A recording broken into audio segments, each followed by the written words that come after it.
দে চান্দা দে, নইলে জীবন দিয়ে। আমি চান্দা দিব না।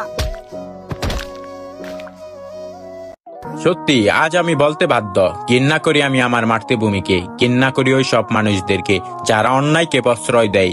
সামান্য চান্দার জন্য মানুষের জীবন দিতে হয়, আর পাশে থাকা মানুষগুলা তা তাকিয়ে তাকিয়ে দেখতেছে আর ভিডিও করতেছে সামান্য কিছু বিয়ের জন্য। কেমনে পারো তোমরা ভাই, একজন আর একজনকে মেরে ফেলতেছে আর তা তোমরা ভিডিও করতেছো, তাকিয়ে তাকিয়ে দেখতেছো কেন ভাই? অন্যায়ের প্রতিবাদ করতে শিখো। আজ যে তার সাথে হয়েছে কাল যে তোমার সাথে হবে না, তার কি গ্যারান্টি আছে বলো?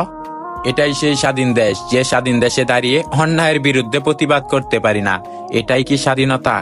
তো কই ছাত্র জনতা বাইরা আমার, এটাই কি তোমাদের এনে দেওয়া স্বাধীনতা?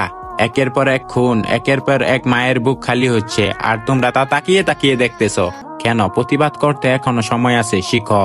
আমি চিৎকার করে বলতে চাই, সত্যি আমি লজ্জিত বাংলাদেশের মতো একটা কান্ট্রিতে জন্মগ্রহণ করে, যে দেশে নাই ভালো কোনো আইন কারণ, নাই কোনো ন্যায় বিচার।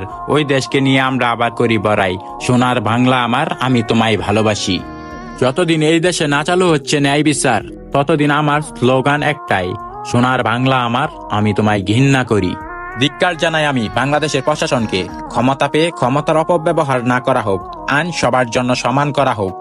একজন রিস্কাওয়ালার ছেলে অন্যায় করলে যে শাস্তি পাবে, একটা মন্ত্রীর ছেলে অন্যায় করলে সেম শাস্তি পাবে। বাংলাদেশের আইনটাকে এমন করা হোক যেন অন্যায়কারীরা অন্যায় করার আগে বুক কেঁপে উঠে।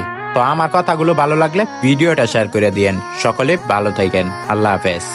无敌，吸引你注意，老子们要没有赌局，好货都在我的手里，吞点把好我是不需要休息，没有谁一样能蹂躏，你不懂光明的交集。